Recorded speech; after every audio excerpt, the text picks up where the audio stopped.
go. Okay, great. All right, welcome to the Denver SEO Meetup. This is our first ever virtual meetup, so I'm sure we have a lot of people outside the area, but I'm glad to see a lot of locals and a lot of people that haven't physically been able to come to a meetup for a long time, able to make this one. So welcome, everybody. It's a little bit different. I'm not buying any pizza today. You have to furnish your own drinks. And we have a great presentation today on how branding can impact SEO.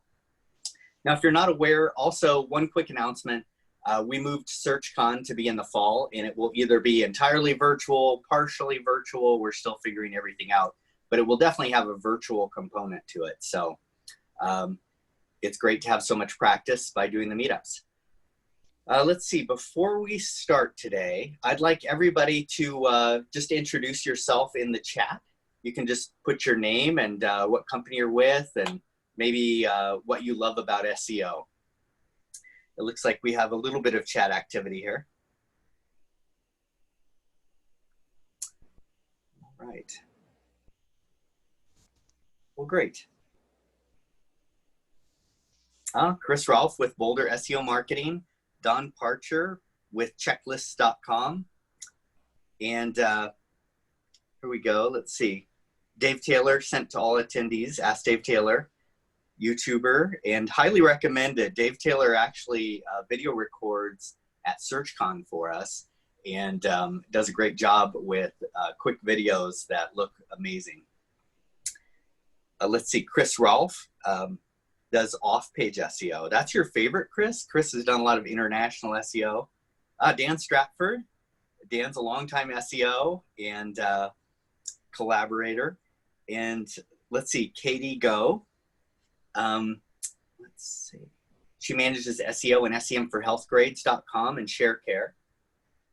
Alan Todd, Page Cafe, local SEO, Colorado Springs. Great. Welcome, Alan. Let's see, Patty SRG. She likes helping companies and seeing the results. Yes, it's like a video game, isn't it? It's so addictive. Dan Stratford, currently Senior Director of Digital Strategy for Olive. All right, and Natalie Henley. Hi, Natalie.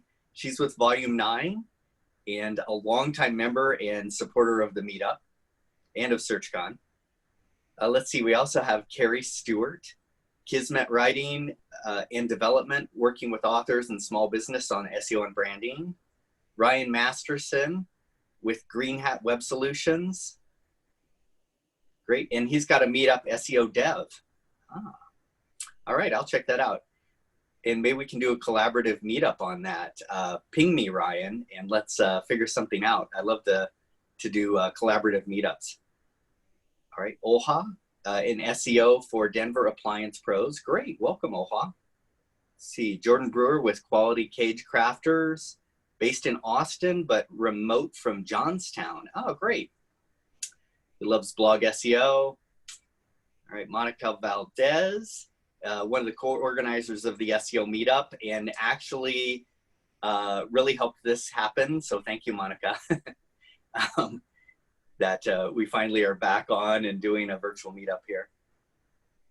Oh, and if you're interested in presenting, Monica Valdez is your contact, so get on her calendar.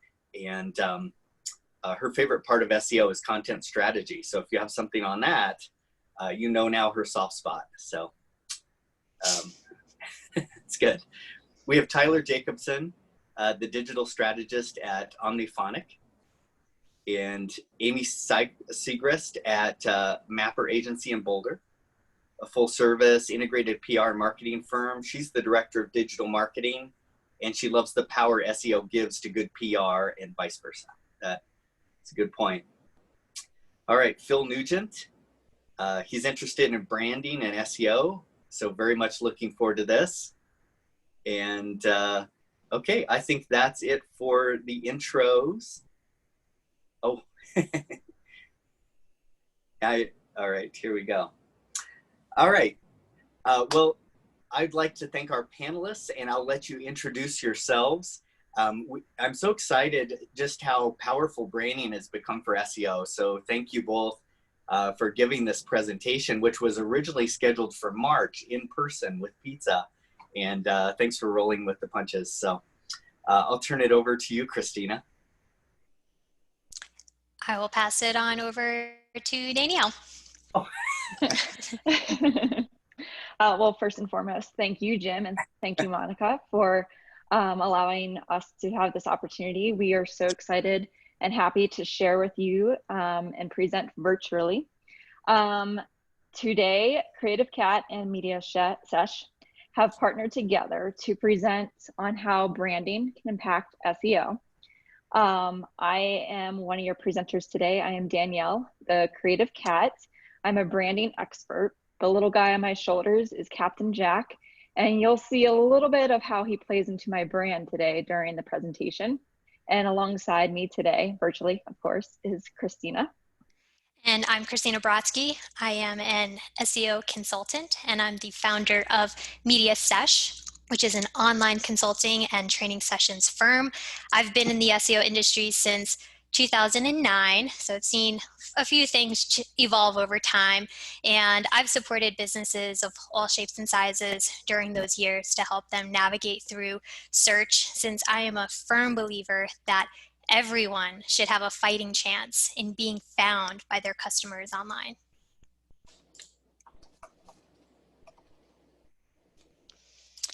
So for today's agenda, we're going to go over a very high-level overview of what SEO and branding are, why they're important, the type, what each of them do individually, and then we'll get into how branding can help SEO to be more efficient, along with how I interpret it to be better for EAT, and I'll go over a little bit more about what that is later on, and a few examples of sites that are doing branding well and those sites that could be doing branding just a little bit better. And then Danielle will get into branding tips, which will include items such as how to find a good branding expert, things you should ask a branding expert, things to consider, and how your branding should evolve over time. And then we'll wrap it up with some final thoughts.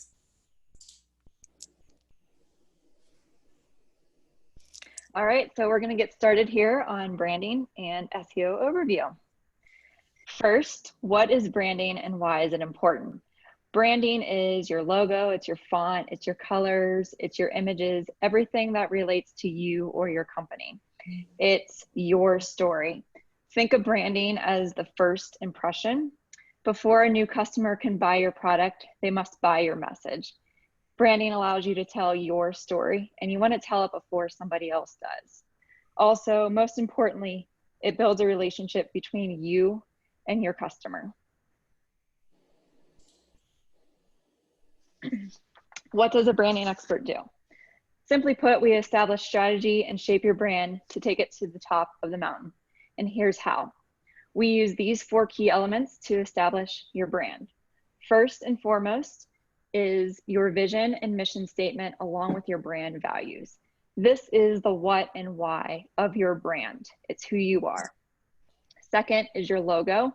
This is the first visual impression of your business and brand image. It's how people are going to see you and remember you by. Third are your brand guidelines. Think of this as the blueprint to your brand. It includes your brand story, your vision, your mission, your values. And it also shows you how to use your logo, the colors, the fonts to keep everything consistent. And last is your website. It's crucial to consumer engagement. It's an essential informational tool and landing place where you can engage with your customers.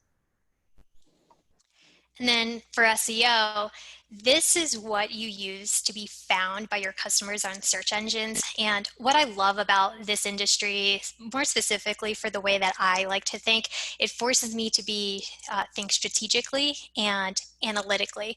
And I also love that it constantly forces our industry to test best practices to see what works and what doesn't work, because our industry has evolved over time, and oftentimes whatever we read online as a best practice is not always what we see when we actually implement those strategies ourselves.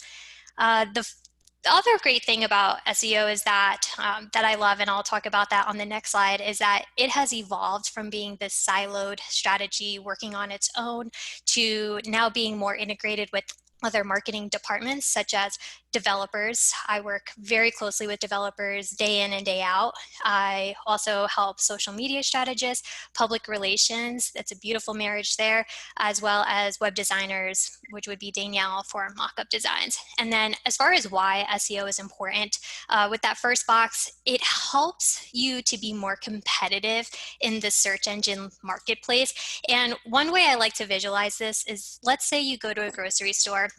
Those food items that are on eye level, that shelf that's a little bit higher up, that gets a few more impressions, a few more eyeballs, if you will. And when you compare that to food items that are maybe a little bit lower down, they don't get quite as many eyeballs. So you run the risk of not being found by your customers.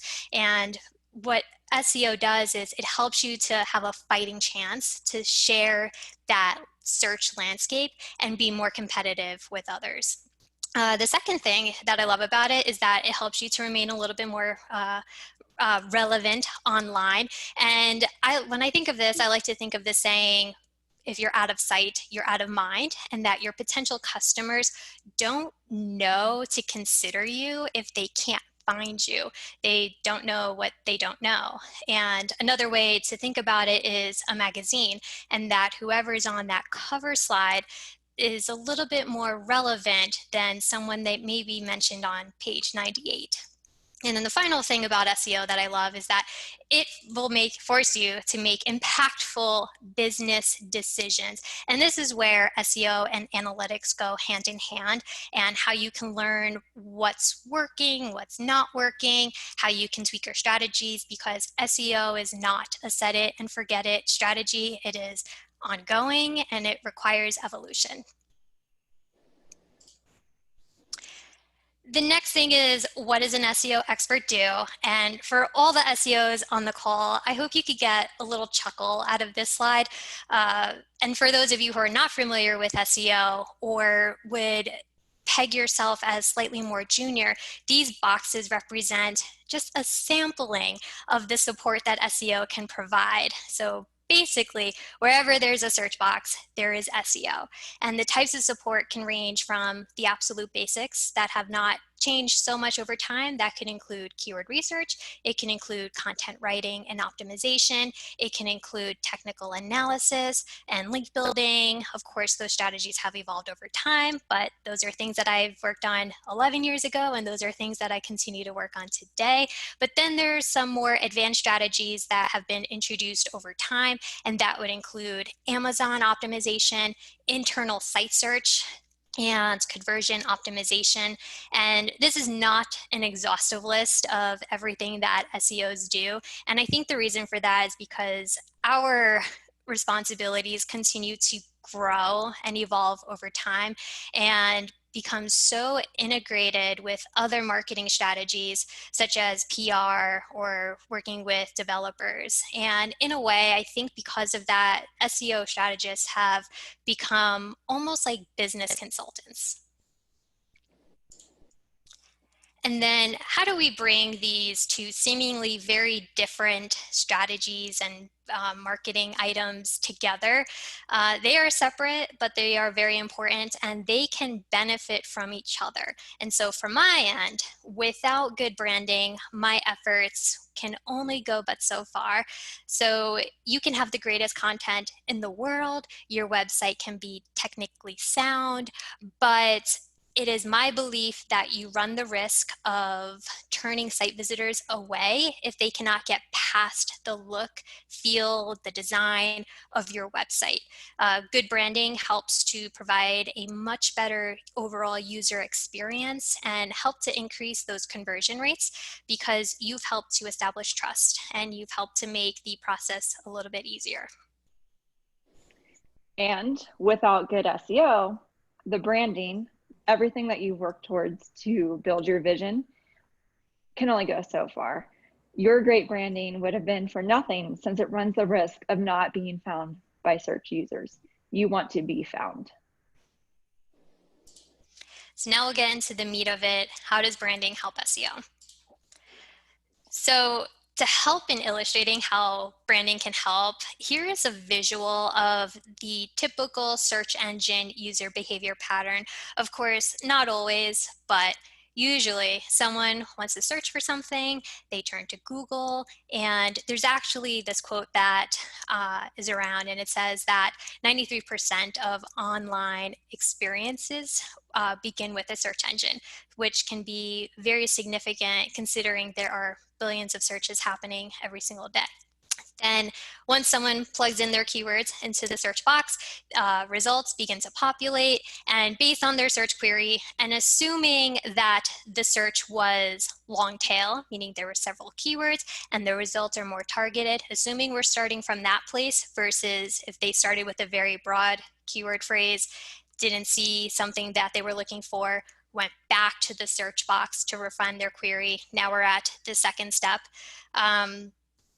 They are going to, assuming you are also ranking prominently on that first page of Google, because as you know, most people don't go to the second page of Google, and there's a fun saying that the best place to hide a dead body is on the second page of Google, which is one of my favorite quotes ever. But you want your listing with good SEO to be engaging, and that could help encourage a visitor to click on your results or click on multiple results from that first page of Google. And one could also argue that this is where that first impression of your website and your brand begins. And then step 3 is that someone lands on your website, on your landing page, and before they even read the article, they quickly decide how good of an experience it is, or how good of an experience they think they're about to expect. And this is where branding can play a really big part in just the way it looks, it feels, how can we get people, it's not just the great content that you're sharing, it is also how the information is being displayed. And so after a visitor skims or they read on the content, they could quickly decide if they want to convert by either a soft conversion, maybe email newsletter, or they click on some social icons because they want to follow you on social media and engage with you there, or maybe they decide to download a white paper or an ebook, or the ultimate conversion is they pick up their phone or they purchase right there on the website. So you want to make sure that you provide this outstanding experience from start to finish. So EAT. Now this is an acronym that has been around for a few years, but from my own personal experience, it's not an acronym that it's an acronym that's gained more momentum, I would say, within the last year, especially over the last few months. And maybe your experiences have been a little bit different than that, but it stands for expertise, authority, and trustworthiness. So when looking at E for expertise, this is where you'll ask if you are an expert in your industry. Do you have the credentials? And usually for something like this, I will use the example of diabetes. So the people that should write about diabetes, this would include doctors. This would include people that are actually physically experiencing it, or people that are very close to it, versus some random person that really just quickly conducted research around it. Do you have the credentials to sort of back up what you're saying? The A stands for authority, and this is how people think of you. So do you, are you an expert in your field? Do people reach out to you for quotes, for PR pieces or content articles? And so if I'm using that diabetes example from before, are you such a reliable source of information that, let's say, a medical journal would reach out to you for more information? And then the T, that stands for trustworthiness. Basically, are you honest? Do you provide accurate and truthful information? So with the diabetes example, if people saw your information, whether on your own website or someone else's website, do they believe what you have to say? And And to give more visuals behind EAT, these are just 3 of many examples on how to exemplify that. One would be including a bio with your information and your credentials, whether it's on your own blog or whether it's on if you're guest posting elsewhere. And this is a screenshot of the bio from my website. So for your bio, feel free to include accolades or really noteworthy items to position your expertise in the industry.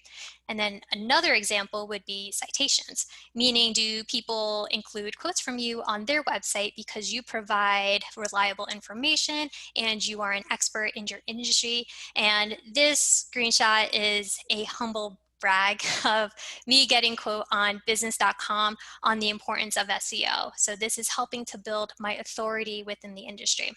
And then the third thing is beefing up your reviews. And this could be especially helpful when you're a business, when your business is part of that consideration phase where maybe that consumer has narrowed down their search and now they are doing a little bit more investigation into the businesses that they are interested in.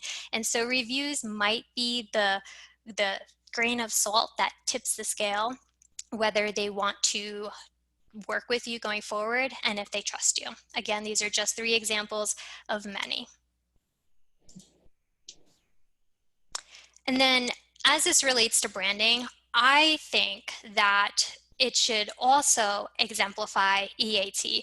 And there are 2 quotes from Google's Quality Raters Guideline that I interpret to relate to that. And if you're not familiar with the Quality Rater Guideline, it is this behemoth of a document. It is about 160 pages long, so it makes for some very light nighttime reading, but it is a guideline that is used by 10,000 search quality raters from around the world that get to evaluate search results, which I absolutely love and wish I was part of. But what I like about that is it still emphasizes the importance of using real life people to evaluate real life searches, and that could help inform how the algorithms evolve over time. So the first quote is lowest quality main content is content created with such insufficient time, effort, expertise, talent, and or skill that it fails to achieve its purpose. The lowest rating should also apply to main content that is so difficult to read, watch, or use that it takes great effort to understand and use the page. Broken functionality of the page due to lack of skill in construction, poor design, and lack of maintenance. And the part that stands out to me there is having poor design and creating with a lack of time, effort, and talent. And then the second quote is, some pages are deliberately designed to manipulate users to take an action that will benefit the owner of the website rather than help the user. Here are some common types of deceptively designed pages. Pages that disguise ads as main content, pages that disguise ads as website navigation links, pages where the main content is not usable or fixable, and any page designed to trick users into clicking on a link. And I don't think anybody on this call would design deceptively such as that, but they're out there and they rank prominently all the time. And they might even one day become a potential new customer. And it's really important that you emphasize that manipulating users and search engines to benefit your own agenda is not going to fly. And let's say you've gotten away with it for a very long time, there will come a day when your practices will no longer work anymore. I have a question about that. Do you think that there's a place for clickbait in page titles and meta descriptions? And do you think that's deceptive? What's your feeling on that? I think some websites have gotten away with it. I believe it was either last year or the year prior, there was a algorithm update where those clickbaity titles, I think the New York Times was hit by this, where those titles, they were no longer ranking prominently for some of those articles. in my opinion, and maybe if there are any social strategists that are on the call today, I think those titles work best on social media. So if you use Open Graph or maybe even Twitter cards, maybe adjusting some of the verbiage on there versus with SEO, I believe that just get to the point. There's no fluff around it, and just include your targeted keyword phrase. That's also making the title very engaging. But as it relates to how can we make this more clicky, and I'm sure social strategists never think, how can I make this article clickbait? But they do need to structure their titles maybe a little bit more differently than organic strategists. So I think there's a place for it in that arena. Okay, great. Well, we have another question from the peanut gallery here, Dave Taylor, who wants to cause a fight. Says, doesn't Google search results keep trying to disguise ads and sponsored content as regular organic search? Well, I would say that they've changed the way in which they promote it as an ad. I would always say that they've always included the word ad to some degree, whether it was this tiny little black font, bolded font that says ad, but I've never actually seen them take the word ad away. But I do think they test around to see what works and what doesn't work over time. But please feel free to jump in if you've seen otherwise. Gotcha. I could bash Google all day, so I'm not even going to keep going. Let's see. All right, go ahead. I have a few questions I'll ask at the end here too. Okay. And I will pass it on over to Danielle. All right, we're going to start covering some branding tips. So first and foremost, when you're choosing a branding expert, the branding expert should ask you, the customer, the client, the right questions when building your brand. Those questions are crucial to how a designer like myself will build your brand. First and foremost, who is your audience or customer? Who are your competitors? Which brands do you love? Which do you hate, and why? What makes you different? What's your story? What are your business goals? What colors do you like and why? And what emotions will your brand have? These are the fundamental questions to ask, because this is how the designer is going to build the foundation of your brand. And earlier, I talked a little bit about Captain Jack, the assistant creative cat. You see a couple little cat ears in my logo. You see the color teal. So what we've actually been doing is building a little bit of brand recognition throughout this presentation. So for those of you that may know me or don't know me, you already are starting to connect with me because I was showing you a few cat icons with the content I'm presenting. I'm wearing the color teal, which is my brand color. I do this because this is my brand. This is the thing that I love most. And my goal is to make sure that you love your brand just as much as I love my brand. And having the answers to these questions helps me build a brand that you love. Then next, you want to, in order to find the right branding expert, because as much as I love to design logos and build brands all day, and I love to work with everybody, that doesn't mean that that's the right perfect fit for me or maybe for you. So it's very important to take the time to do your research before you dig in and work with a branding expert. So you should be asking the branding expert, what's their experience? How many years have they been doing this? Is this something that they're just starting out? Or have they been doing this for 10, 20 years? Next, do they have a strong portfolio? What does their portfolio look like? And does that portfolio reflect the vision of what you think that your brand should be? I'm a very clean, simplistic designer. And that's just my specific style. But there are thousands of designers out there, and we all design a little bit differently. So that's why it's important for you, as you're making the investment in your brand, to do a little bit of research on that branding expert to make sure that they're the perfect fit for you and your company. Do they specialize in my niche? Have they worked with you and your company or your type of company before? Or is this something that's completely new to them? And are you willing to jump in and take a risk and see what magic you can create with your brand? And lastly, what is their reputation for the work that they do?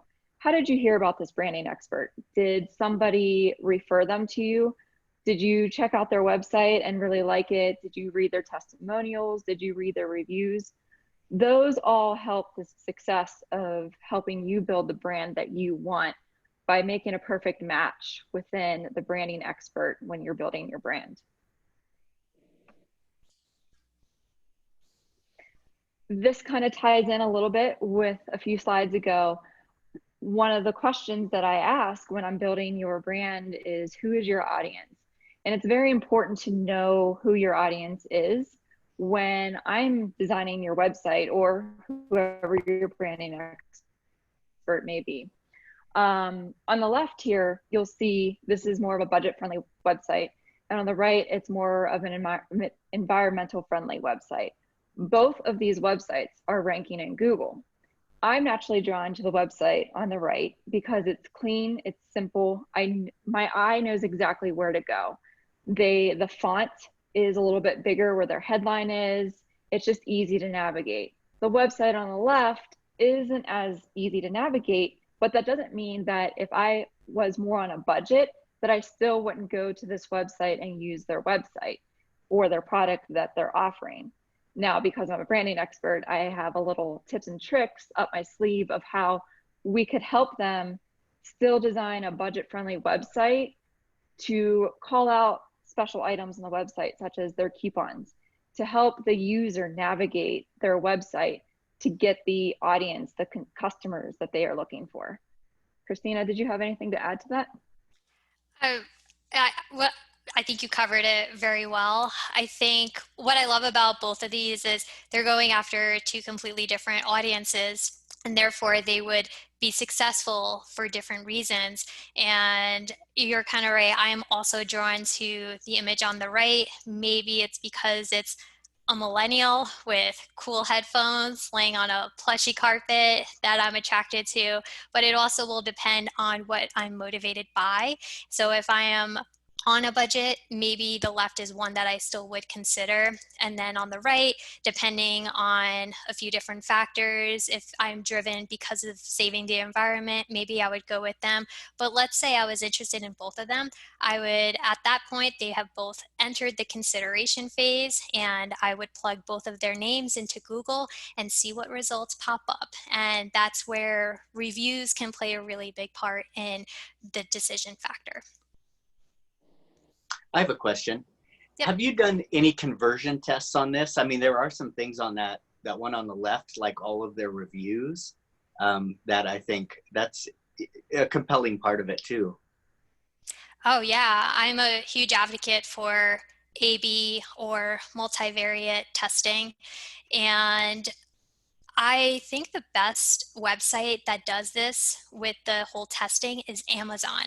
And how, if you remember Amazon back then, they look very similar to what they look like today, but it's because they've made very small, subtle changes on their website over time and have been able to look back at the analytics to see what has worked and what doesn't work. I think that's really shaped their business into what it is today. So I think conversion testing is important. So of course, branding, you never want to, or SEO, you never stop there. You then need to test and look at the analytics to see what the data is trying to tell you. Gotcha. All right. Next, we're going to go over fonts. When a brand designer is creating your brand, they should spend hours and hours finding the perfect font for your brand.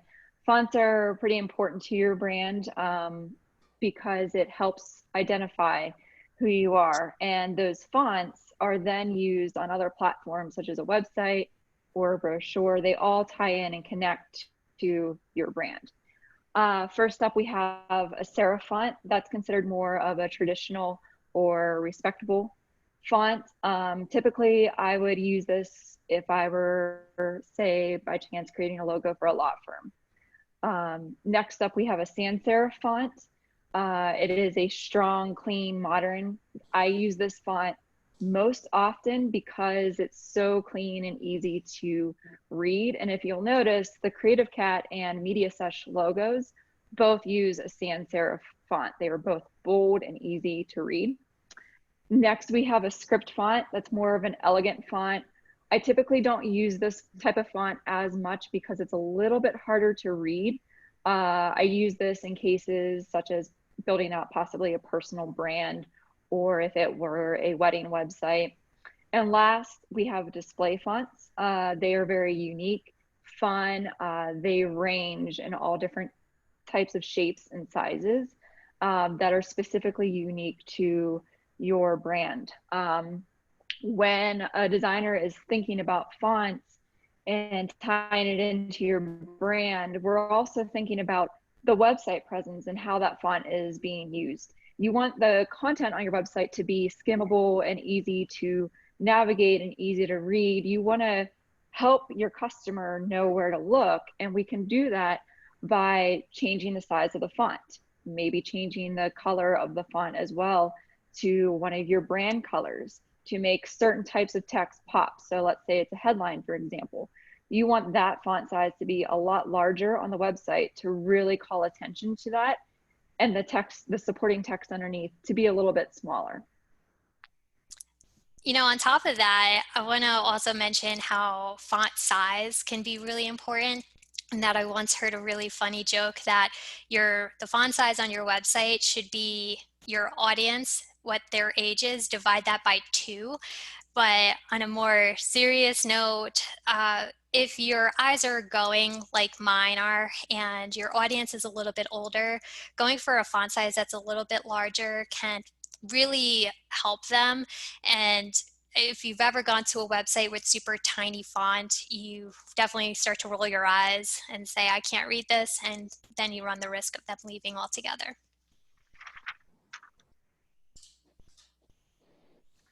This next slide really gets my whiskers twitching. This slide showcases the consistent branding. This is my personal brand, CreativCat, across all mediums, digital platforms. You'll see that I'm using the brand colors in every aspect. So the website, my Instagram page, the CreativCat LinkedIn page. So let's say, for example, you somehow found me on LinkedIn first.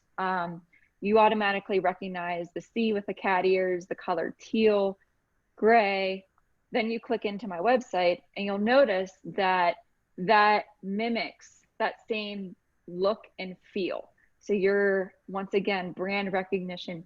You're seeing the cat icons, you're seeing the color teal, and all of that relates to and ties in with the brand. So when you have good branding, that helps you be memorable by your client or by your customer. It builds trust. So they see you on multiple platforms and they already now know who you are. So by this point in this presentation, you might still not know as much about what my company does, but you know that I love the color teal and you know that I love cats. And to piggyback on the last slide where we were talking about fonts, on the homepage banner of my website, you can see what I was talking about in terms of enlarging headline text, making it a different color so that it pops. That's where I wanted the customer's eye to move to first, so that they read that. And then if they decide to stay on my page, they can scroll down and they can read more about me and who my service and what my services are.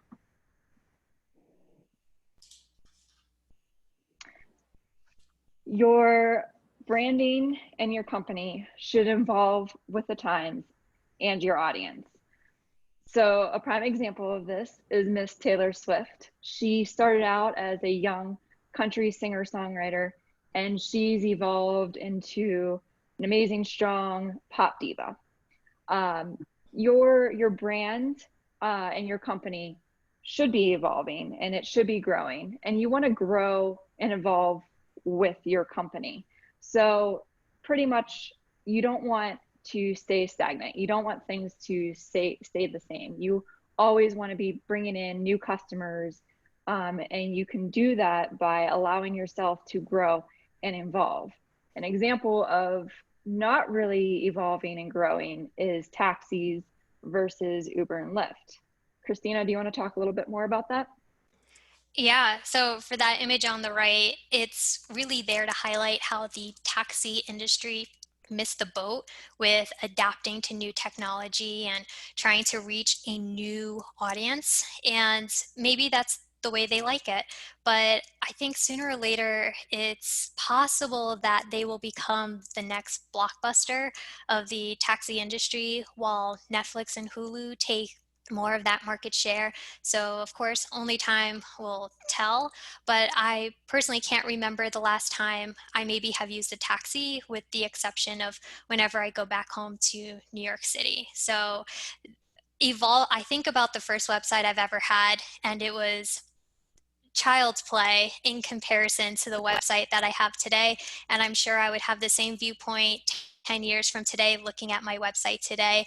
It's just evolving with the times, trying our best to provide the best user experience for our customers and still remaining relevant.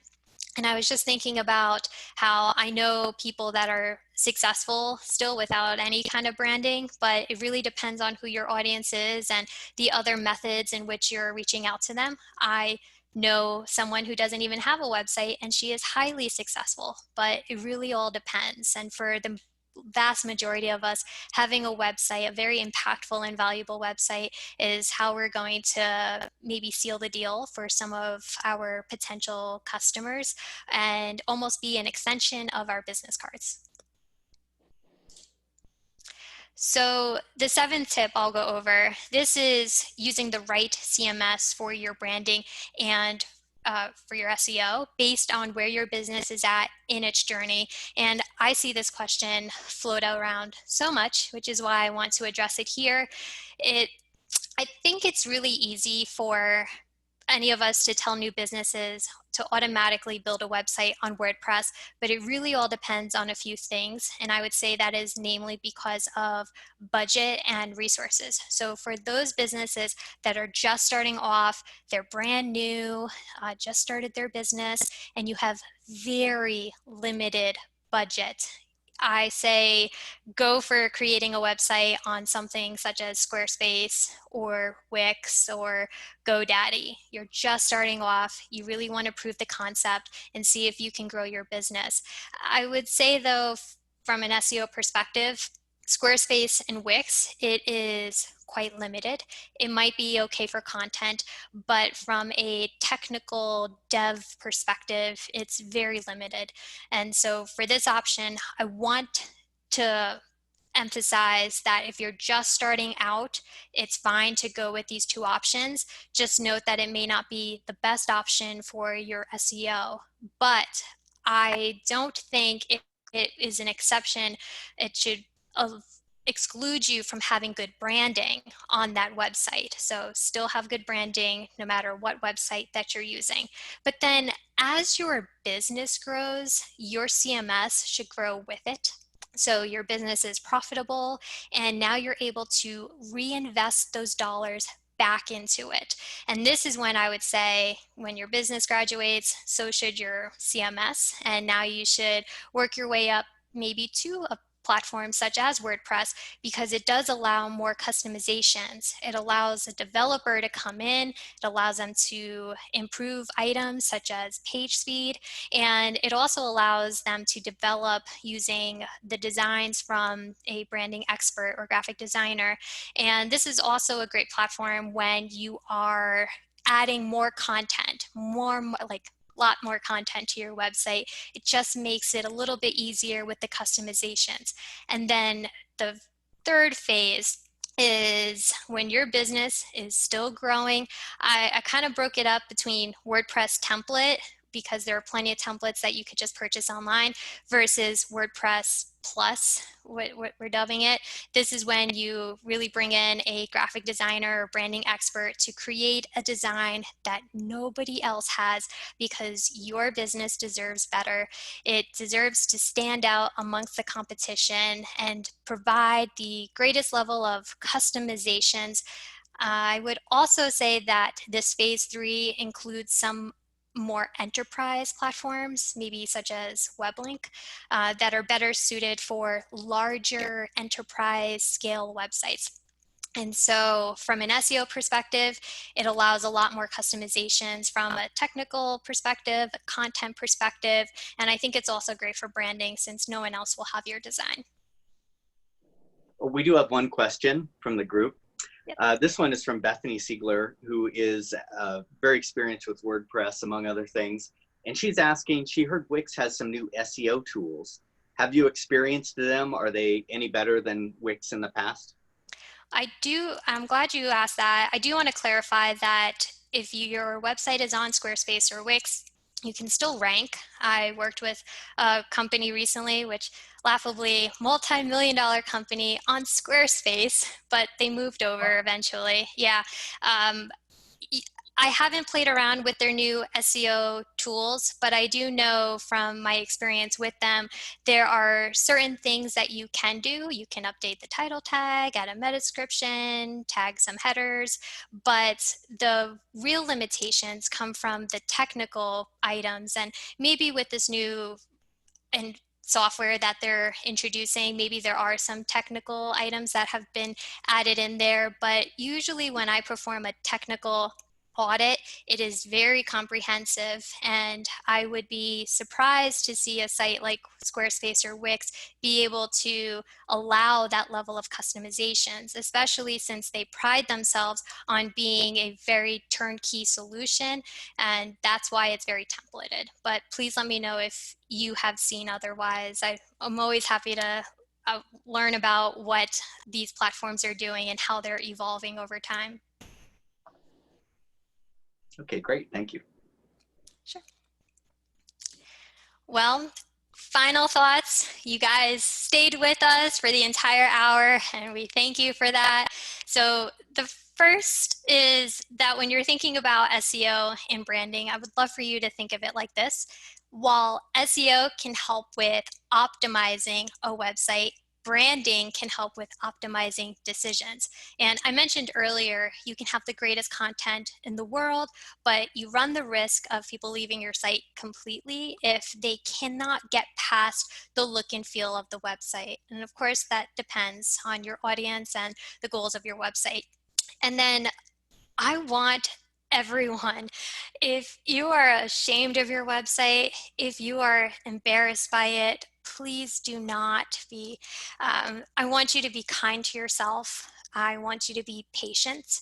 I would say our website branding and our SEO, it's not going to be perfect because we are not perfect. And for many businesses, they wear many hats, and there's not enough time in a day to hire someone or to do it ourselves. And that's okay. You just try your best. And also know that you have a great community with the Denver and the Boulder SEO Meetup Groups, and we are here to grow and learn together. I love it. Thank you. And we do have a couple of questions from the group here. Sure. Natalie Henley from Volume 9 asks, I'm hearing a lot of buzz about a new WordPress plugin called Rank Math. Do you have any experience with that? I sure do. I used to be on the Yoast bandwagon, but recently transitioned over to Rank Math maybe a few months ago, and I have not recommended it in the beginning just because I was testing it, but I am a fan. I personally find it to be a lot lighter in terms of the coding and the speed of it versus Yoast. There are maybe a couple things I don't like about it, but I would say the pros outweigh the cons from my experience. There are a few people I've heard that have gone to Rank Math and have gone back, but from my own personal experience, I think Rank Math is awesome. Okay, great. Thanks for that perspective. And Let's see, we have another question here. Do you have a recommended list of do's and don't, things to remember when you're doing SEO on these self-designed sites using HTML5 and CSS? Ooh, wait, do you mean using a site such as Squarespace, or what type of site and fudging around with? Is it building the website from scratch with HTML5 and CSS, or using WordPress and fudging around with the code? Let me know so I can answer your question more appropriately. Okay, this one's from Mia. Mia, are you still here? I know she had to leave early. I got the feeling, from the way it's worded, that somebody has hand coded an HTML5 and CSS website.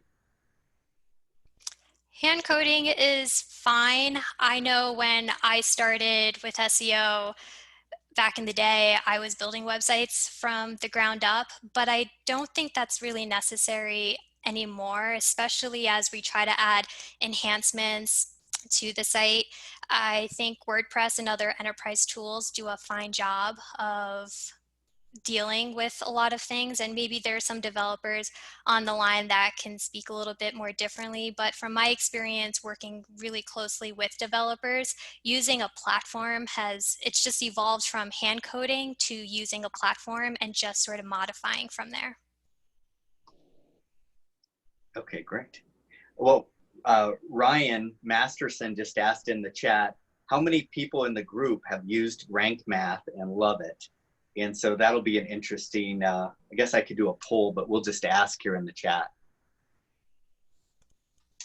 And then I have a few more questions that I thought I'd save for the end. Is this the right time?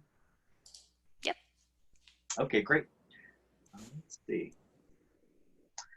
One question is just, for somebody that doesn't even know where to begin with updating their website, where should they start if they want to do a refresh or a rebrand? That's a great question. Let me pass it over to Danielle, see if she has any initial thoughts. Yeah, sure. So where I would start first is ask your community if they have worked with any graphic designers, any branding or website design specialists, because their recommendations usually lead to good leads. And if not, just searching within your area, there are so many design agencies out there. And again, this ties back to finding the right agency for you. So just, searching local web designer in the Denver area on Google and seeing what agencies pop up, what design firms pop up, and doing some research to figure out if they're a right fit for your type of company and who you want to work with. Christina, anything to add to that? No, I think that's great. Joining a community like ours is a great way to kind of get your feet wet, doing some initial research. And as I think your business will grow and you're able to reinvest those dollars back into your business, and you realize it's not a passion of yours to rebrand your website on your own or to even do your own SEO, then reach out to those people that they specialize in SEO and branding and speak to them, interview them, use the questions that Danielle had mentioned earlier. It's pretty applicable to both branding and SEO in a lot of ways, and just get a feel. See if there's someone that you trust who exemplifies EAT. They've got experience, authority, and trustworthiness. Nice. All right, I've got one more question for you. How do you know if your rebranding has been a success? That is a great question.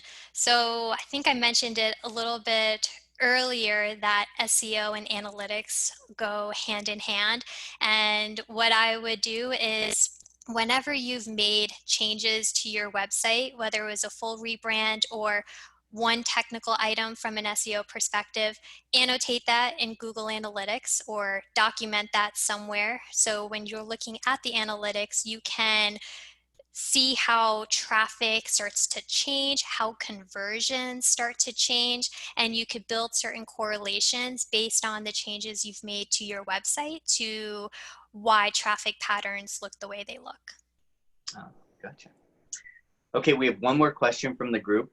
Paige Creo is asking, are there any enterprise CMS tools or website builders that you would recommend as an alternative to WordPress, especially for a mid-sized company Or do you think WordPress is just typically the best solution?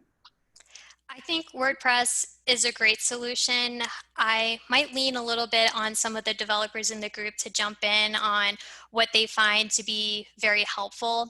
I know that the clients that I work with that are on enterprise tools, it's almost as if they've built the tool, or it's really interesting. It's by no means templated at all. It's extremely customized. And so any recommendations that are provided from an SEO perspective, they're able to work with it because they created this environment and just work with web servers, enterprise web servers, to help with hosting the site. Great. All right. I believe that is it for our questions. And thank you both so much for presenting today. Thank you. Thank you. Oops, I disabled my own video. Let me pop back on here. Okay.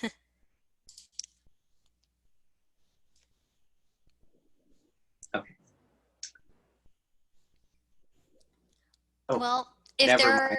if there are any other questions, feel free to send an email to Danielle and I. Jim will share this presentation with you so it can be circulated to everyone in the group, and they'll be able to absorb it afterwards and see if any questions come up. But we're really grateful that you all attended, and thank you so much for your time. Oh, wonderful. Well, thank you both. And thanks everyone for attending the first virtual meetup. I've had many lessons here about my video and how to run these, but please do feel free to send me your feedback. Feel free to reach out to our presenters and send any questions or collaboration ideas their way. All right, well, thanks everybody. We'll end the meetup now. Thank you. Thank you. All right, bye.